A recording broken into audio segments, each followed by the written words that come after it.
Hello all.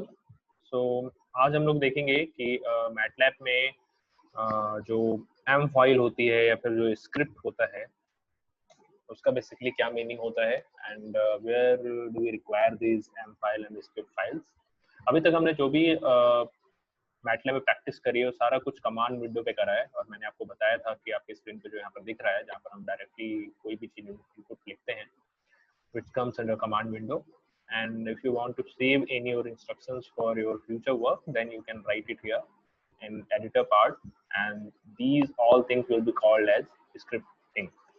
तो script की जरूरत तब पड़ती है, मान लीजिए कमांड विंडो पे जो भी आप ऑपरेशन परफॉर्म करते हैं वो रियल टाइम ऑपरेशंस होते हैं. You can't save that thing for future use, but if you want some instructions, MATLAB instructions for future purpose, then you need to write that thing into this editor part. तो उस समय आपको editor में आकर लिखना होता है. So basically हम एक एक करके समझेंगे कि what is this script, and then we will talk about what is basically function file.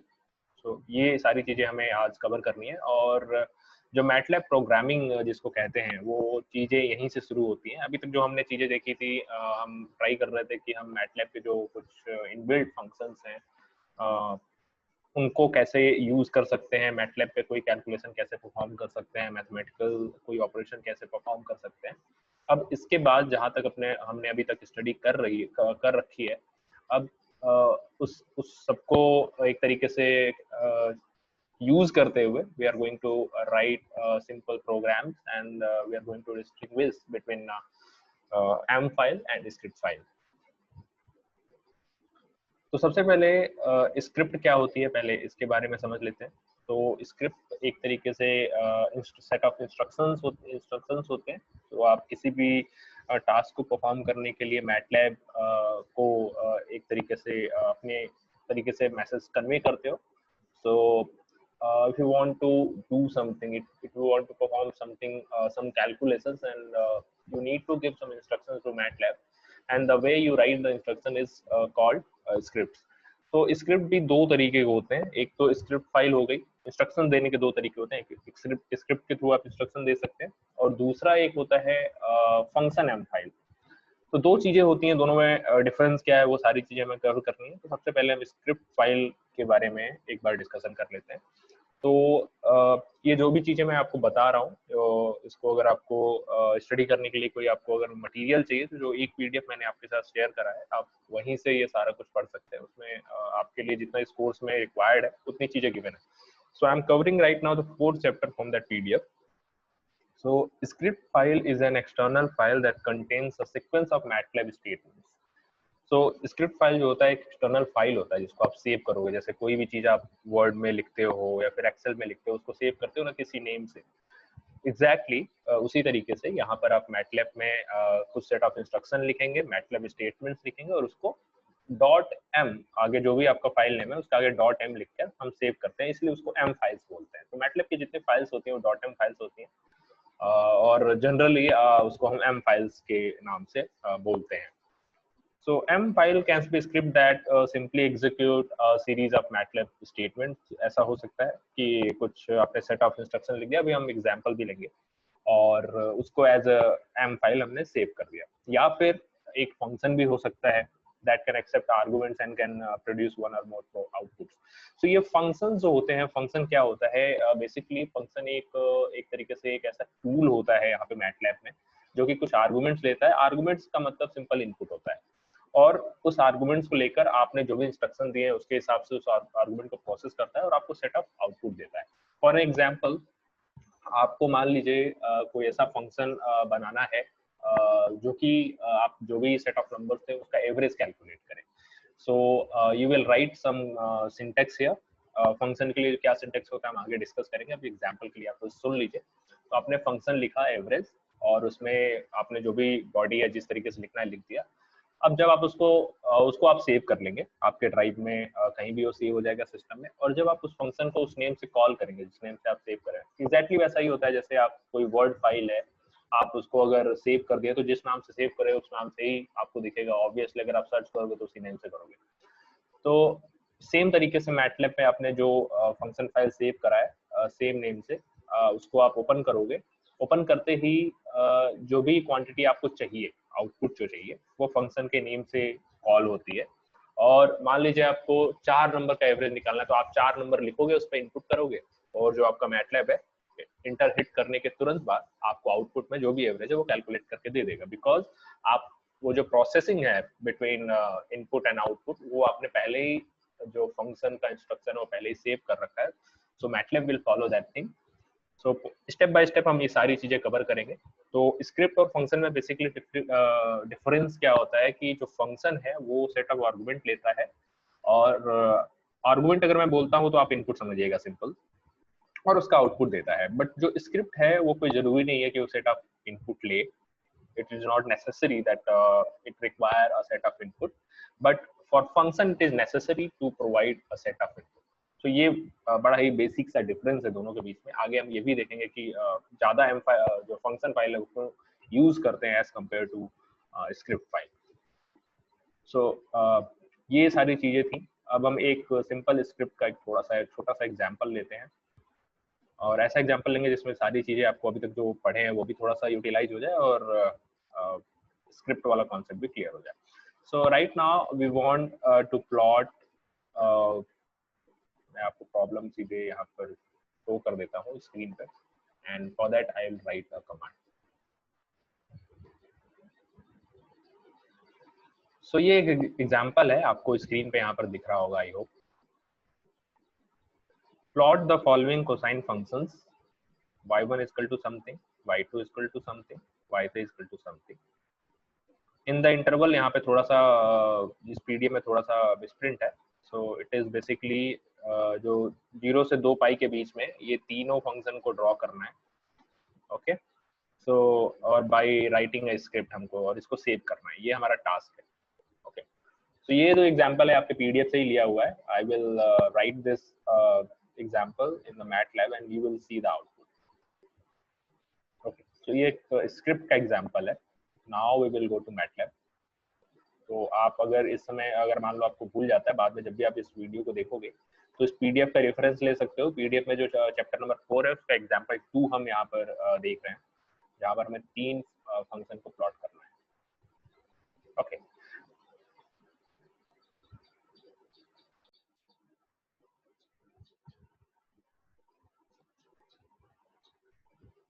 so since I have already written this command in my MATLAB, so we will go to that command directly, and I will give you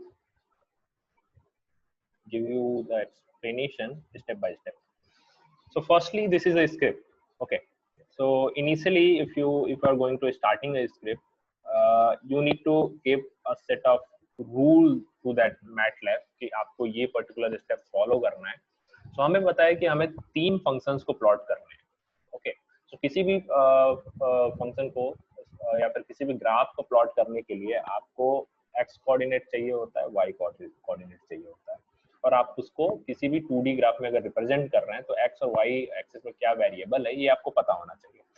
सो हमारे पास 3 graph plot करने हैं, तो मैंने लिख दिया 3 variable y1 y2 y3। तीनों की value क्या थी, 2 cos x थी, यहाँ लिख दिया, एक cos x यहाँ लिख दिया, और जो भी 3 डायरेक्टली वैल्यू थी यहाँ पर तीनों मैंने एज इट इज लिख दिया।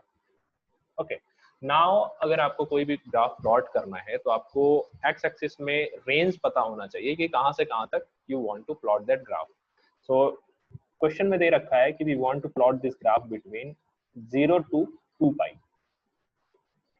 0 to 2 पाई। तो हमने एक्स को डिफाइन कर दिया, 0 से स्टार्ट करो और 2 पाई तक जाओ, और बीच में ये π/100 मैंने लिखा है। अब मैटलैब को हमको स्टेप भी बताना पड़ेगा कि कितने स्टेप से वो आगे बढ़े। By following how much step it should reach till 2 pi. So I am giving here instruction और उस इंस्ट्रक्शन में मैंने ये लिखा है कि जो स्टेप साइज है that is of pi means pi. MATLAB में आप pi लिखते हो तो इसका मतलब पाई होता है, और मैंने यहाँ पे स्टेप साइज जो है वो π/100 से डिफाइन करा है, और सेमीकोलन का मतलब मैंने आपको बताया था, it is a progressive operator, so it will increase every value by π/100। Okay, so यहाँ पर जीरो से पहले स्टार्ट करेगा, first point it will take zero and second point it will take 0 plus pi by 100 and in this way it will move till 2 pi. तो आपने x value define कर दिया, y1 y2 y3 define कर दिया, अब हमको plot करना है। अब प्लॉट जो है एक ही अगर ग्राफ में प्लॉट करना है तो अगर तीन ग्राफ को अगर प्लॉट कर रहे हो आप तो आप उसको डिस्टिंग्विश कैसे करोगे? For that you need to describe different features for each graph. तो हमने y1 के लिए अलग फीचर डिस्क्राइब कर दिया है, y2 के लिए अलग कर दिया है और y3 के लिए अलग कर दिया है। वो फीचर कैसे डिफाइन करते हैं ऑलरेडी मैंने प्रीवियस क्लासेस में डिस्कस कर रखा है, but we will repeat that again. तो सबसे पहले यहाँ पे प्लॉट फंक्शन का यूज करेंगे। प्लॉट एक इनबिल्ट फंक्शन है मैटलैब में जिसका काम ग्राफ प्लॉट करना होता है। सो प्लॉट में कैसे क्या लिखते हैं ये मैंने आपको बता रखा है। तो आपको x और y1 के बीच में पहला ग्राफ प्लॉट करना है, तो आपने x, y1 लिख दिया। उसके बाद फिर आपने यहाँ पर इसका एक तरीके से फीचर क्या होना चाहिए इस ग्राफ का, किस तरीके से लाइंस इसकी होनी चाहिए, वो डिफाइन करने का सिंटेक्स क्या होता है, आपको कॉमा के अंदर वो मार्क लिखना होता है, the mark which you want to have in your graph. तो मैंने यहाँ पे ये ब्रेकेज लाइन मैंने यहाँ पर ऐड करी है। We want a graph of y1 which is having a breakage line. Now I want to plot the second graph which is y2, and for y2 I want a single dash like this thing. तो ये मैंने इसके लिए y2 के लिए मान लिया है, और y3 के लिए मैंने मान लिया कि y3 के लिए हमारे पास जो पॉइंट्स हैं वो सेमी कॉलम से रिप्रेजेंट, ठीक है। तो इस तरीके से हम डिफाइन कर दिए।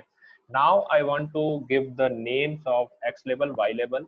तो एक्स लेवल क्या होता है, एक्स एक्सिस का क्या नाम रखना चाहते हैं आप, वाई एक्सिस का क्या नाम रखना चाहते हैं, and legend means it will represent कि कौन सा लाइन किसको रिप्रेजेंट कर रहा है, तो उसको लीजेंड बोलते हैं जो लिख कर आता है। और ये टाइटल है कि आपके ग्राफ का टाइटल क्या होगा, ओके।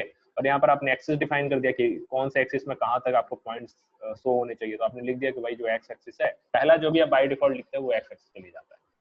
तो ये 0 से स्टार्ट करेगा, 2 पाई तक जाएगा एक्स एक्सिस, और जो वाई एक्सिस है -3 से स्टार्ट करेगा और 3 तक जाएगा। अब जाके ये सारी चीजें आपकी एक तरीके से कंप्लीट होती है। नाउ मैं आपको एक स्क्रिप्ट का एग्जांपल बता रहा हूँ, so you can save all these things. अब वो सेव कैसे करना होता है, उसके लिए बस आप यहाँ पर जाइए, जो ये सेव वाला ऑप्शन आ रहा है इस पर टिक करिए। मैंने ऑलरेडी सेव कर रखा है, बट आप जब टिक करोगे तो कुछ ऐसा होकर आएगा। और यहाँ पर टाइटल पूछेगा, it will ask that what is the name that you want to add over this script, by which name you want to save this script. तो मैंने यहाँ समथिंग लिख दिया, आप कुछ भी लिख सकते हो, like don't write the name which is already there in MATLAB function. जैसे प्लॉट अगर मैं लिखता हूँ तो plot is already there inside the MATLAB, by default plot function होता है, तो it will show some error. So right now I have written here something, so आप भी कुछ भी लिख सकते हो, और आगे .m लगाना होता है आपको। एंड याद रखिएगा जो फोल्डर यहाँ पर ओपन है, उसी फोल्डर में ये सेव करेंगे तभी ये रन होगा। तो मैंने सेव कर दिया, since it is already save to it is asked to, चलो कोई बात नहीं, okay. So now I want to understand that what is this x लेवल में। मैंने वाई लेवल में तो पता चल गया, ये कोसाइन फंक्शन ऐसा लिख दिया मैंने, ये वाई लेवल का क्या मतलब है, एक्स लेवल का क्या मतलब है। तो एक्स लेवल में पहले हम इसको प्लॉट कर लेते हैं, उसके बाद हम देखते हैं कि कौन सी चीजें कैसे यहाँ पर वर्क कर रही है। So for plotting this thing you need to hit this run button, okay. अभी तक आपने जो भी लिखा उसको स्क्रिप्ट एज ए स्क्रिप्ट आप उसको सेव कर लिए हैं, अब आप इसको रन करना चाहते हैं। अब देखिए इतना बड़ा इंस्ट्रक्शन है, और बार बार अगर आप आपको इस ग्राफ को प्लॉट करना है, so if you are using this command window for the same, you need to write this whole program every time, but for saving time effort हम क्या करते हैं, इसको यहाँ पर एडिटर में लिखते हैं और इसको as a .m file save कर लेंगे। तो आप इस नाम से जब भी कॉल करेंगे तो ये सारा ऑपरेशन एक रन टिक में परफॉर्म हो जाएगा। तो अगर पाथ डिफरेंट होता है तो इट विल लॉस समथिंग। अब आपके पास आउटपुट कुछ आ गया है, समथिंग मैंने इसका नाम रखा था, तो समथिंग कमांड विंडो बता रहा है कि we are running this something script. Now you can see the output, and since output is a plot, so it will come in another window. So I hope आपको another window जो मैंने अभी share करा है वो दिख रहा होगा। So okay, you can see now, जैसे जिसका जो हमने नाम दिया था, एक आपका कंटिन्यूअस लाइन है, एक ब्रेकेज लाइन है, और दूसरा एक सेमीकोलन वाला जो दिया था, तो डॉट डॉट वाली लाइन। तो इस तरीके से आप ग्राफ को प्लॉट कर सकते हैं। आप जितनी बार तुम उस स्क्रिप्ट फाइल को रन करोगे उतनी बार ये तुमको ग्राफ मिल जाएगा, हर टाइम तुम्हें कमांड लिखने की कोई जरूरत नहीं है। So this is the example of script. You can do anything by using script, और भी एक दो एग्जांपल अभी देखेंगे। Now see the level. y level में क्या लिखा है, कोसाइन फंक्शन। x लेवल में क्या लिखा है, x ग्रेटर देन और equal to 0 and less than और इक्वल टू 2 पाई। अब आप पूछोगे सर ये less than equal to, greater than equal to, ये कैसे लिखते हैं मैटलैब में? वही चीज हम यहाँ पे समझना चाहते हैं, जो हमने कमांड विंडो स्क्रिप्ट में जो भी सिंटैक्स लिखा है उसको समझेंगे।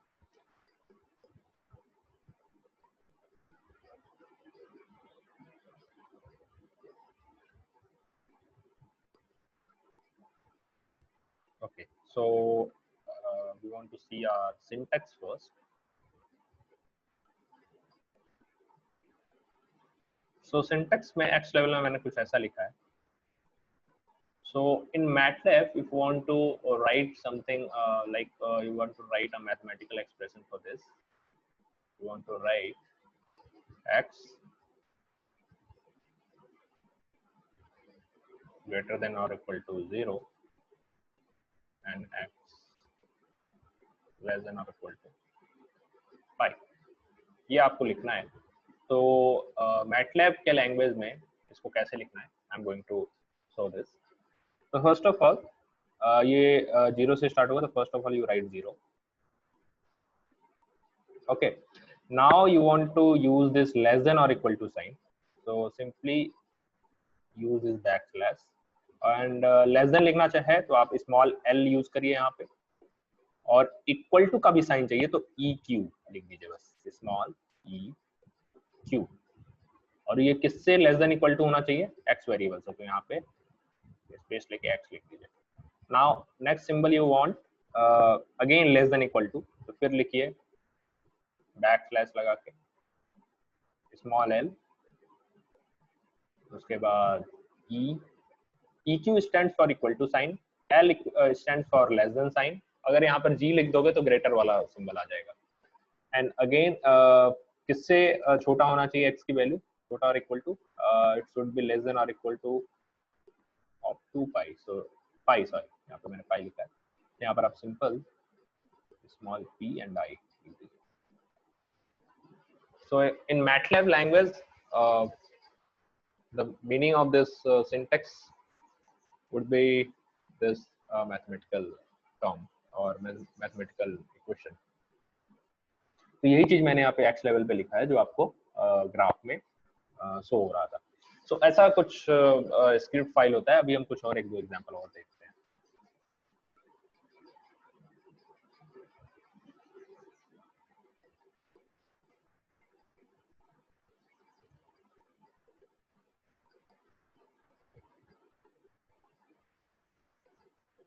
So we have covered this first example. Now we want to see another example.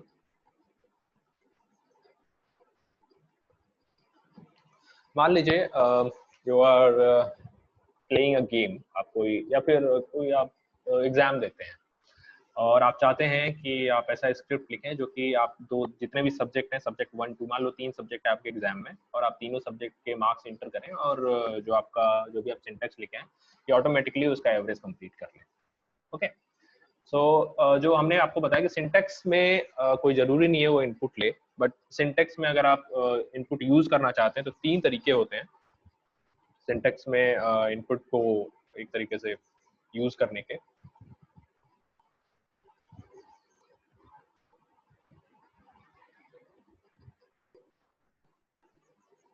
So 3 ways you can use input in your syntax. Oh, sorry, what you say, script. Variable को define कर दीजिए सबसे पहले. Script file में ही variable को define कर दीजिए. तो एक तो ये इनपुट हो गया. दूसरा होता है जब आप स्क्रिप्ट लिख लेंगे तो आपसे मैटलैब खुद ही पूछेगा कि इनपुट क्या है, तो आप उसको कमांड विंडो के थ्रू एक तरीके से इनपुट प्रोवाइड करेंगे। ठीक है, और तीसरा वे क्या होता है कि आप स्क्रिप्ट में ही इनपुट लिख दीजिए। ठीक है, सो ये 3 तरीके होते हैं इनपुट को डिफाइन करने के। हम यहाँ पर अभी जो बताने वाले हैं आपको एग्जांपल, उसमें आपको by using command prompt you need to provide the input. तो I am going to write this command live. बहुत सिंपल सा केस है। हम यहाँ पर आ जाते हैं किसी स्क्रिप्ट फाइल में। तो हम चाहते हैं 3, मान लो हमारे सब्जेक्ट 3 है। सो इनपुट, कोई भी चीज अगर आपको इनपुट के थ्रू यहाँ पर if you want to have anything by using input, so you need to write input here first. सबसे पहले आपको यहाँ पर इनपुट लिखना पड़ेगा। ओके, और ये इनपुट किसका है? मैथ मार्क्स का है। तो इसके लेफ्ट में आपको जो भी चीज का ये इनपुट है, जिसकी भी इनपुट वैल्यू होगी वो आपको लिखना पड़ेगा। तो पहले आपने डिफाइन कर दिया मैथ्स। मैथ्स क्या है?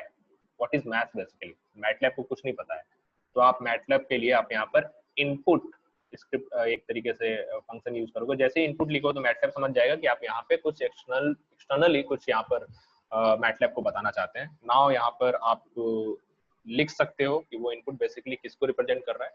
तो आप लिख सकते हो मैथ्स मार्क्स। ठीक है, बंद कर दिया इसको। Now you want this colon again. दूसरा आपका सब्जेक्ट है, मान लीजिए let's say chemistry. Okay, so again it is also an input और इसमें आप लिख सकते हैं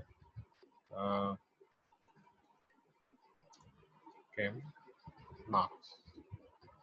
ठीक है, शॉर्ट फॉर्म में मैंने लिख दिया है। आपको अगर पूरा लिखना है तो आप पूरा भी लिख सकते हो। थर्ड सब्जेक्ट कोई भी ले लीजिए, फिजिक्स ले लो।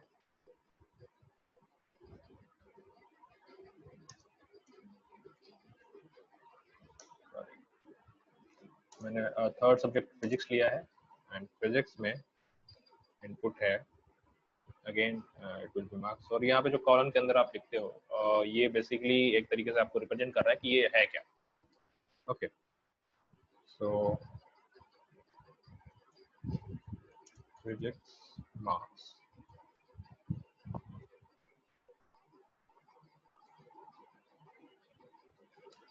और मैंने आपको बताया था ये जो सेमी कॉलन जो भी यहाँ पे लगाते हैं वो बेसिकली इसलिए लगाते हैं ताकि ये वैल्यू रिपीट ना हो यहाँ पर आपके कमांड विंडो पे। So you want to don't want to display this thing, that's why you write here. ठीक है, तो अब आपको करना क्या है? Now you want to calculate the average. ठीक है, आपको एवरेज कैलकुलेट करना है। एवरेज कैलकुलेट करने के लिए अब देखिए जो भी मैंने यहाँ पर लिखा है, सिंपली मैं यहाँ पर आगे एक एवरेज कुछ मतलब कोई भी टर्म एवरेज लिख के और एवरेज कैसे निकालते हैं वो मैटलैब को बताना पड़ेगा। So that will I do in the next line. Okay, so मैंने लिखा एवरेज। ओके, अब फिर से एवरेज जो मैंने लिखा, किसका एवरेज लिखना है? तो ऊपर जो भी चीजें मैंने लिखी हैं उसी का एवरेज लिखना है। तो again I will do the same. जो भी ऊपर चीजें लिखी हुई हैं उनको यहाँ पर as it is copy paste कर देंगे, या फिर अगर आप लिखना चाहो तो लिख भी सकते हो।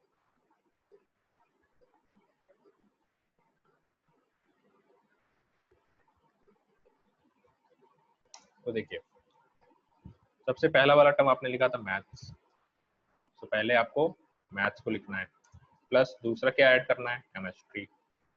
दूसरा आप यहाँ पे केमिस्ट्री लिखोगे। ठीक है, तीसरा कौन सा टर्म है? Physics.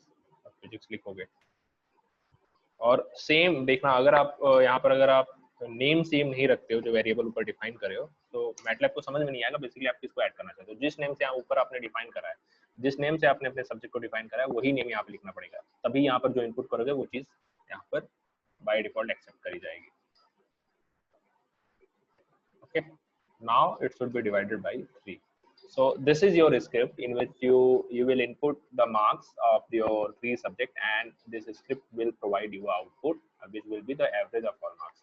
So let's check it कि ये वर्क कर रहा है कि नहीं कर रहा है. So first of all आप इसको आपको सेव करना पड़ेगा, अदरवाइज ये वर्क नहीं करेगा. मैटलैब जैसे ही आप इसको रन करोगे मैटलैब खुद कहेगा कि firstly you need to save this file. तो हमने यहाँ पे सेव पे टिक करा, एंड नाउ मैं यहाँ पे लिखना चाहता हूँ सब्जेक्ट मार्क्स डॉट एम. जो भी नाम लिख के सेव कर सकते हो, कोई रिस्ट्रिक्शन नहीं है. ओके, अब मैंने सेव कर दिया. Now I am going to run this script. तो रन के लिए आपको कहाँ जाना है, ये जो पोर्शन है यहाँ पर आना है. So hit run. देखिए जैसे ही आपने रन हिट करा, आपके जो स्क्रिप्ट है उसका नाम आया यहाँ पे कमांड विंडो पे. And now MATLAB is asking something, math mark. गणित में आपको कितना नंबर मिला है पहले आप बताइए, तभी हम एवरेज कैलकुलेट करेंगे.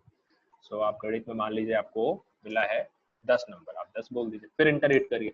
अब कह रहा है केमिस्ट्री में कितना नंबर आपको मिला है. जो भी चीज आपने ऊपर यहाँ पर डिस्क्राइब कर रखा है, यहाँ पे देखिए इसके अंदर ये कॉमा के अंदर जो भी आपने लिख रखा है वही चीज यहाँ पे पूछा जाएगा, और उसके जगह पर आपको न्यूमेरिक वैल्यू देनी है. तो this is the way we can input the numeric data in script. ठीक है. तो केमिस्ट्री में कितने मार्क्स है, मान लो 12 है. ओके, नाउ अब लास्ट एक और कौन सा मार्क्स आप पूछ रहे हो, कौन सा ऊपर डाल रखा है, फिजिक्स मार्क्स. तो फिजिक्स में कितना है, फिजिक्स में मान लीजिए आपके 2 नंबर है. अब एंटर कर दीजिए, एवरेज दे दिया आपको कैलकुलेट करके. ठीक है. तो इस तरीके से स्क्रिप्ट में आप चाहे तो इनपुट भी दे सकते हैं, और जैसे पुराना वाला प्रोग्राम था जिसमें हम प्लॉट कर रहे थे, वहां तो हमने इनपुट नहीं दिया, तब भी वो प्लॉट एक तरीके से प्लॉट फंक्शन ऑपरेट हो गया था. So this is the very crude example of your script. Now we will see a function example.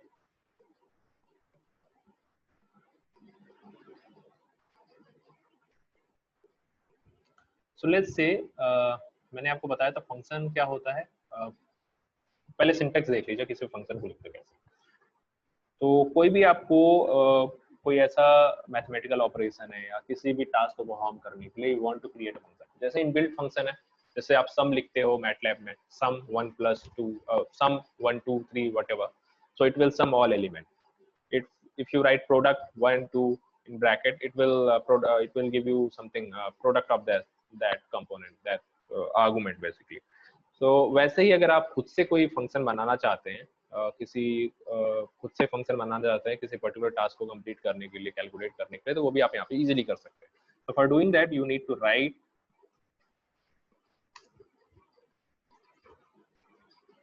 एक मिनट, थोड़ा सा हम नेक्स्ट क्वेश्चन के देखते हैं. ये वाली चीज हमने देख ली. ओके, और एक और प्रोग्राम हमने कौन सा देखा था, प्लॉट का देखा था. ओके, तो फंक्शन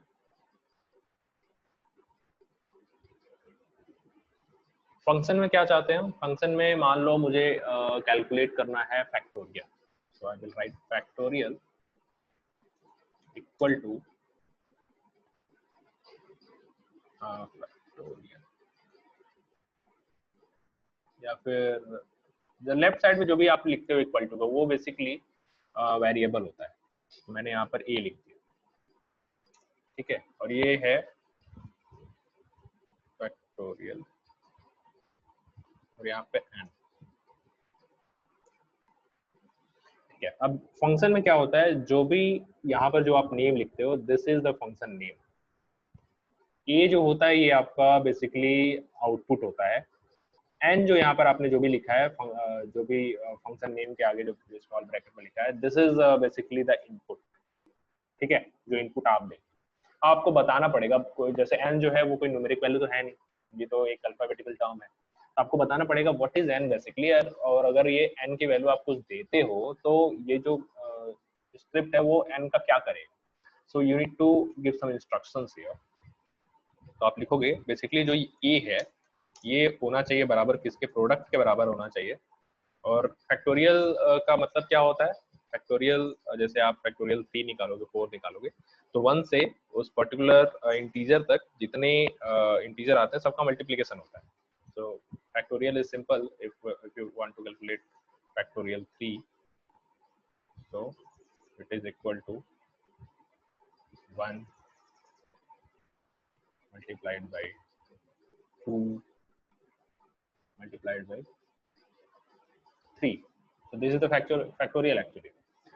So आपको ये चीज MATLAB नहीं जानता है कि what is factorial. So you need to tell MATLAB that how to calculate factorial. So मैंने यहाँ पे बता दिया कि भाई फैक्टोरियल के लिए क्या करना होता है, आपको 1 से स्टार्ट करना होता है और जहां तक आपका नंबर है, जो भी नंबर का आपका फैक्टोरियल निकालना है, वहां तक मल्टीप्लाई करना होता है. So this is basically factorial. Okay. So product means multiply 1. और मैंने आपको बताया था ये जो कॉलन ऑपरेटर होता है, जो भी ये कॉलन और सेमीकोलन कॉलन जो भी है, ये जो ऑपरेटर होता है, it will a progressive operator. It is a progressive operator और जो कि सीक्वेंशियल वे में आपके वैल्यूज को इंक्रीज करता है. तो 1 से n तक अगर आपने यहाँ पे बीच में आपने अगर ये कॉलन यूज करा है, इसको सेमीकोलन बोलते हैं, सेमीकोलन यूज करा है, तो इट विल इंक्रीज 1. अगर मान लो n की वैल्यू आपने 3 दे दी है तो 1 2 3 सीक्वेंशियल वे में it will increase the value. ठीक है. तो आप यहाँ पर अब मैं इस फंक्शन को रन करता हूँ. फंक्शन क्या होता है मैंने आपको बताया. फंक्शन एक ऐसा जैसे इनबिल्ट फंक्शंस होते हैं मैटलैब में किसी भी टास्क को परफॉर्म करने के लिए, वैसे ही आप कस्टमाइज फंक्शन बना सकते हैं. अब मैंने जैसे यहाँ पर एक फंक्शन लिखा जो कि फैक्टोरियल कैलकुलेट करेगा. आपको इनपुट में केवल कोई नंबर देना है. जब हम फंक्शन लिखते हैं तो ये लेफ्ट साइड में जो पैरामीटर होता है वो आउटपुट होता है और राइट साइड में फंक्शन नेम आता है, जो फंक्शन का नेम आप रखना चाहते हैं, और उसके अंदर जो आप ब्रैकेट में जो भी चीज लिखते हो दैट इज बेसिकली इनपुट. वो कौन सा इनपुट है जिसके लिए आप ये ऑपरेशन परफॉर्म करना चाहते हो. Now you need to save this file. और फंक्शन का जो आप जब सेव करते हैं ट्राई करिए जो फंक्शन नेम है उसी नेम से सेव करें. तो मैं यहाँ पे फैक्टोरियल बाय डिफॉल्ट वही नेम आ जाता है जो आपने यहाँ पर लिख रखा है और यही फैक्टोरियल जो है वही इसका नेम है, function name .m save. Okay. Now I want to use this function. तो आपको फंक्शन यूज करने के लिए फंक्शन को कॉल करना पड़ेगा. तो हमारे पास एक आउटपुट आएगा और फंक्शन का नाम क्या है, फैक्टोरियल. फैक्टोरियल. ठीक है. n के जगह पर कोई भी न्यूमेरिक, देखो यहाँ सजेशन आ गया कि आप जो भी आपने फंक्शन से पुट करके आप n की वैल्यू पुट करिए. तो आपने n की वैल्यू 4 पुट कर दी. एंटर. 4 आपने पुट करा, आपको आउटपुट मिल गया a = 24. सो ये फंक्शन एक बहुत ही सिंपल सा एग्जांपल हमने लिया फंक्शन का और आपको बताया कि फैक्टोरियल कैसे कैलकुलेट करते हैं. तो इसी तरीके से और भी बहुत सी चीजें हैं जो मैटलैब पे कर सकते हैं. So we are just starting the programming part and the uses of this editor part. In next lecture we will try to cover the next programming things like if and for statements when we need to use these kind of statements. तो अभी तक जो हमने बताया आप इस video को देखने के बाद ये सारे चीज डॉक्यूमेंटेड है आपके PDF फाइल में. वहाँ पे जाकर आप इसको एक तरीके से पढ़ सकते हो, समझ सकते हो. ओके. और अटेंडेंस मार्क कर देना इसके बाद. Thank you.